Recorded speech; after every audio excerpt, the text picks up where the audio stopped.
So good morning, student. So in this class we will study about your next very important chapter, that is your antenna.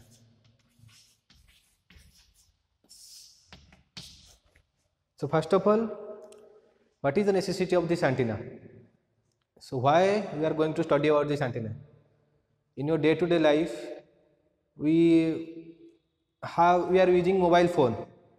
We are watching television. Then how your television is getting the power? How your mobile phone getting the receiving the signal? So how that electromagnetic waves getting converted into voltage and current wave, and again in case of a transmitting antenna, how this voltage and current wave is going to converted by each electromagnetic waves. That we will study about this chapter, and what are the practical antenna we are using in our real life. So in order to understand your practical antenna, first we will understand some basic concept and some basic terminology which will be helpful to understand your practical antenna. So antenna, as I have already explained you in your wave propagation subjects, that antenna is nothing but a transducer. Antenna is nothing but a transducer which is going to convert current and voltage wave to electromagnetic waves and vice versa. Antenna is a transducer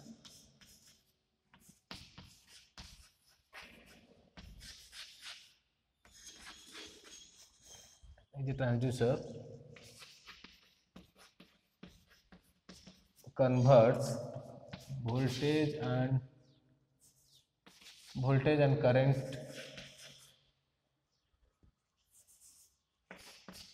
to electromagnetic waves. So antenna is basically a transducer which is going to convert voltage and current wave to electromagnetic waves and vice versa. That is, your transmitting antenna converts voltage and current to electromagnetic waves, and your television receiving antenna that you have already installed in your roof, that this antenna or your parabolic reflector or your Yagud antenna and this antenna. In earlier days we are using Yagud antenna for your TV reception. Nowadays we are using this antenna. So that is going to convert your electromagnetic waves to your voltage and current waves. So how this conversion happen? So in order to understand that, I have to write all the four Maxwell equations we have studied. So first Maxwell equation, that is your surface integral of your electric field over a closed surface S is going to give you Q enclosed by epsilon naught. This is your Gauss law.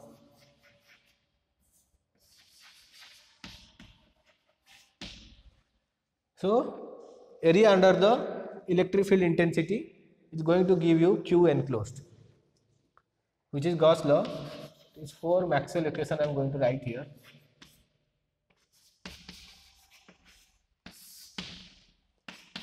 The second equation you have studied, that is Gauss law for magnetic field, that is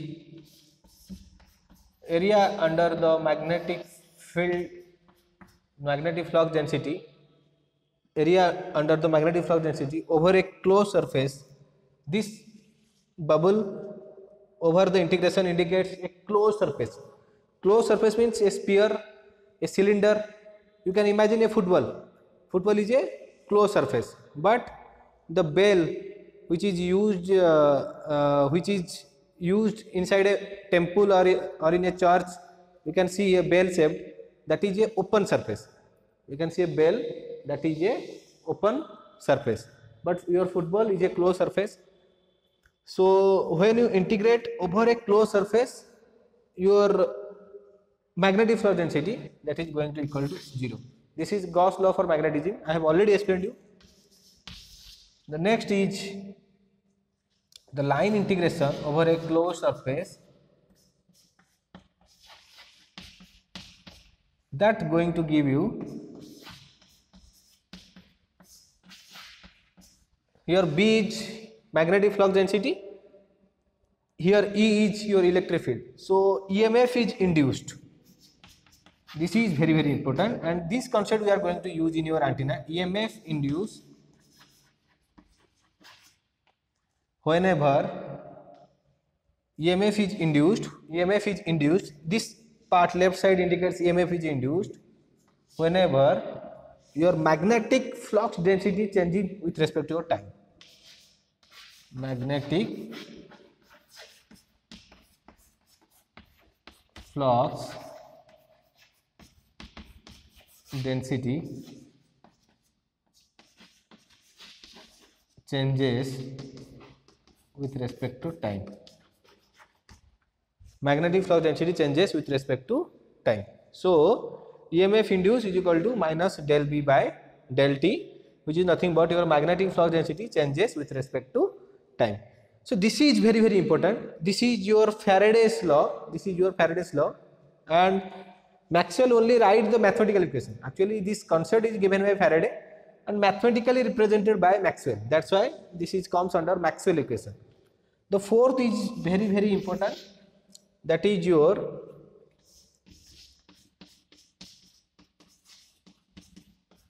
line integration. That is your line integration. You have studied about your vector, the closed curve, magnetic field, the line integration with magnetic field intensity over a closed curve. The integration of magnetic field intensity with a over a closed curve is equal to IC plus external times del E by del T. So these two equation is very very important. These two equation is very very important. Here we can see here a change in magnetic field, that is a time varying magnetic field going to produce a space varying electric field. Here electric field is varying with respect to your space. Space is your line over a curve. Similarly, a time varying electric field going to produce a space varying magnetic field. This time varying electric field is nothing but your displacement current. This is your displacement current. I have already explained you by taking two capacitor, that whenever how this capacitor is conducting, even though there is nothing present inside this capacitor and you are connected with a AC source. AC source means we are supplying a alternative current. Alternative current means, for example, sine omega 2 sine omega naught t. This is your current. Here 2 is the amplitude, omega is the frequency of oscillation, and this is your, for example, sinusoidal wave we are applying. And obviously you can see here this current is time varying. Because of that, this voltage is time varying. Because of that, a time varying electric field is produced here. And this time varying means sometimes this electric field is from, always electric field is from positive negative, but in the negative half cycle the direction will be changing. So electric field direction is changing with respect to time, and that time varying electric field going to produce a current which is known as your displacement current. And because of this displacement current, this here current is flowing. In this wire your conduction current is flowing. In this wire your conduction current is flowing, that is rate of flow of your electrons. But here nothing is present. In this space nothing is present, but how this circuit is complete, how the current is flow? Here your electric field, here the time varying electric field going to induce a voltage, and that will produce a current is known as your displacement current. So conduction current is going to changes into displacement current, and that again this wire will carry your conduction current. So a time varying electric field is nothing but your displacement current, and that displacement current result into a space varying magnetic field. Similarly, a time varying magnetic flux density going to produce a space varying electric field. So obviously what we will conclude from this, now I am going to write the conclusion, then we will understand.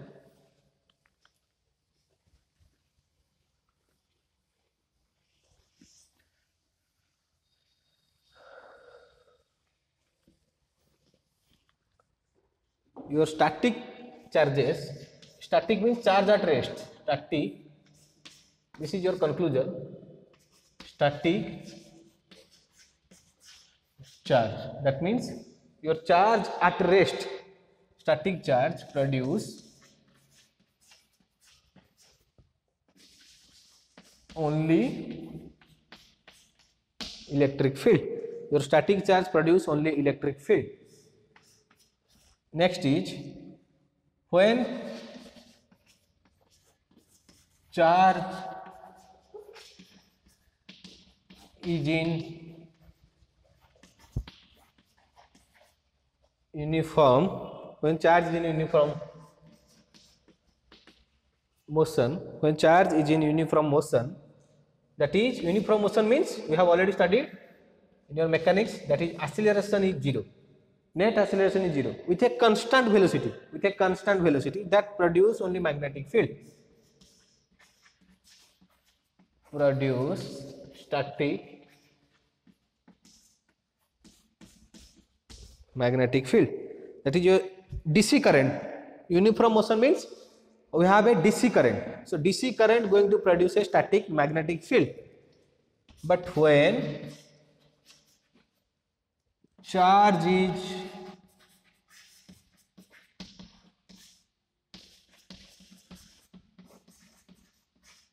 accelerating or decelerating, or when charge is accelerating or decelerating, that is acceleration not equal to 0. When charge is accelerating or decelerating, acceleration means change in velocity, when charge is accelerating and decelerating, that is a time varying source, that is a time varying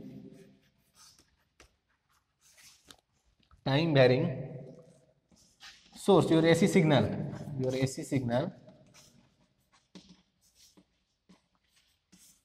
produces time varying electric field and magnetic field, produces time varying electric field and magnetic field.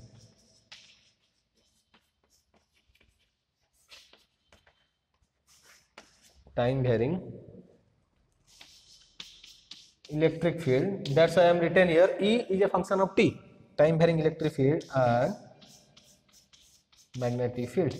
So this is the requirement, this is the source, a time varying electric field and time varying magnetic field. From the Maxwell equation you have seen a time varying electric field produces space varying magnetic field, and a time varying magnetic flux density or magnetic field produces a space varying electric field, and this is the source for your antenna. So in this case we will have no radiation, in this case we have no conversion of voltage and current to electromagnetic waves. Your conductor cannot convert that into electromagnetic waves radiation, but your accelerating charge, and when the charge is accelerating and decelerating, it will produce a time varying electric field and magnetic field, and that time varying electric field and magnetic field going to produce a space varying electric field and magnetic field, because of that your current and voltage going to convert into electromagnetic waves. So we will see that.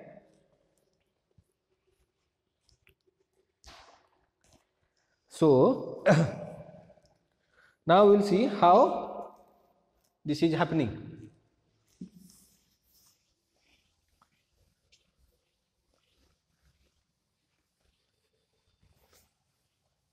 Simply a conductor we will take, 2-wire conductor,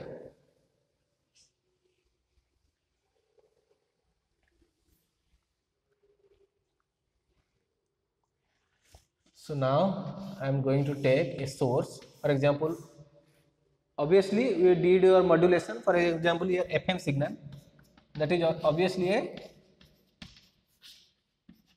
time varying source. Now I am going to apply this to a 2-wire transmission line whose end is your two-way transmission line whose end is open circuited.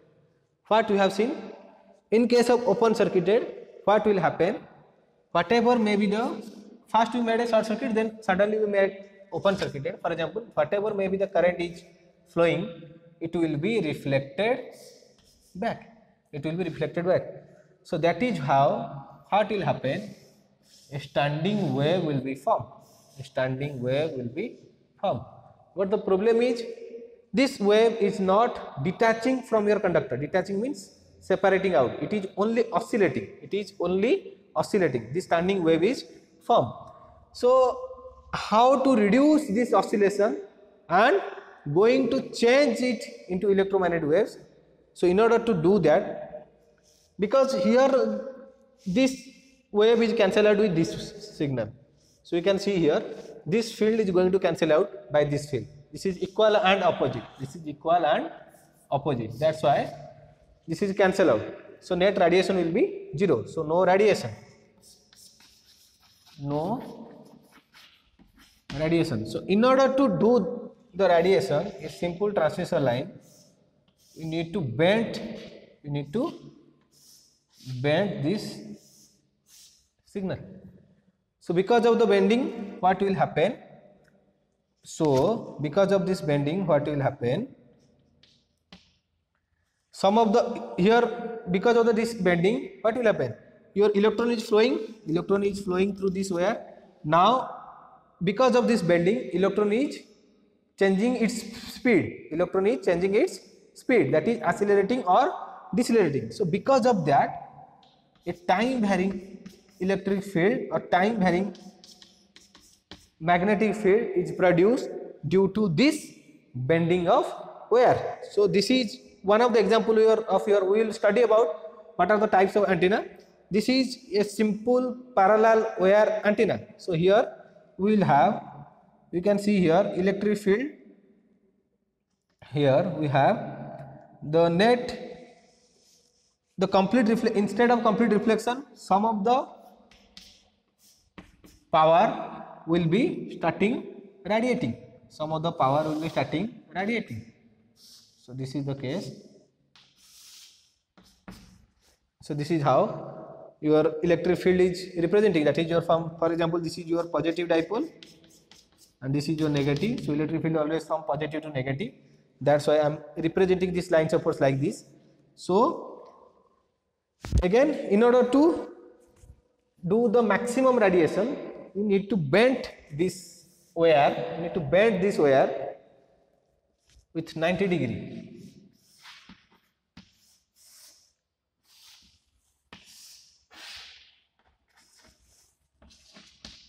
So this is going to produce maximum radiation.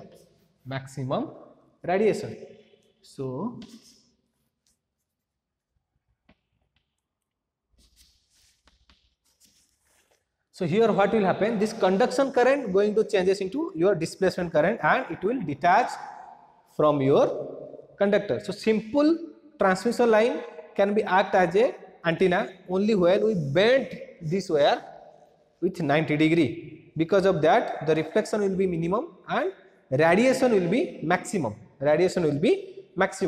So how this radiation will be happen? Because of this bending, your acceleration and deceleration of charges will occur. Your charge is no more moving with a constant velocity. Here the velocity is changing, and because of that, a time varying electric field or time varying magnetic field produced. And from the Maxwell equation, a time varying electric field produces a space varying magnetic field. Similarly, a time varying magnetic field produces a space varying electric field, and because of that, your radiation will happen. And this radiation will be effective. This radiation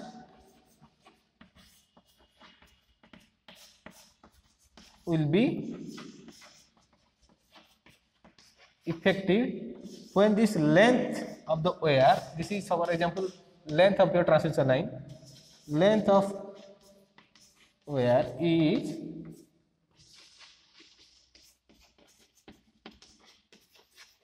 comparable to wavelength. When the length of the wire is comparable to wavelength, that's why I have always explained you in case of a modulation. I have already told you that L is equal to lambda by 4. Lambda by 4 means your monopole antenna. Your monopole antenna. So here we can see, for example, this wire will act like a, for example, this wire will act like a, for example, negative, and this is positive. So you have already studied in your basics of electric field, a positive charge is separated by some distance with a negative charge, that will form a dipole. This is known as a dipole. Dipole means a positive charge is separated with some distance, form a dipole. And this is a wire, a positive wire will be separated with some distance and form a dipole. That's why this type of antenna is also known as your dipole antenna. This type of wire antenna is also known as your dipole antenna. This type of wire antenna is known as your dipole antenna. So in the next class we will continue from this dipole antenna discussion. So first we will conclude here. It's static charge. Static means charge at rest produces a static electric field only. When charge is moving uniformly, that is acceleration is zero. Uniformly means speed is constant. That will produce only magnetic field. That will produce only magnetic field. That law is given by Ampere. We have to see that video where I have already taught you about Ampere's law. So in order to have radiation, your conductor start radiating, and for that radiation we need acceleration or deceleration of charge. Your charge must be flowing, or charge must be time varying. Your charge must be time varying or flowing with acceleration and deceleration. That means your acceleration must not be equal to 0. And for that time varying source going to produce a time varying electric field as well as time varying magnetic field. And from your Maxwell equation, a time varying electric field produces a space varying magnetic field. Similarly, a time varying magnetic field produces a space varying electric field. And this is here. So that's why in your conductor a time varying current will flow, but that current and voltage becomes your time varying electric field and magnetic field in your space, and that will act like a, so this type of antenna is also known as your dipole antenna, because this wire, for example, is a positive wire and this is your negative wire. Just like your positive charge separated by a negative charge with some distance is known as your electric dipole. That's why this type of antenna is also known as your dipole antenna. So dipole antenna is very we are using in all type of receiver. In FM receiver we are using this dipole antenna. This is very cheap antenna because of we are making this from a simple coaxial cable transmission line, and the radiation will be effective only when the length of the antenna will be comparable with wavelength. So in the next class, depending on the length of the wire and the wavelength, we will classify this dipole antenna, and after that we will see some more terminology and some more interesting fact about your antenna. So thank you.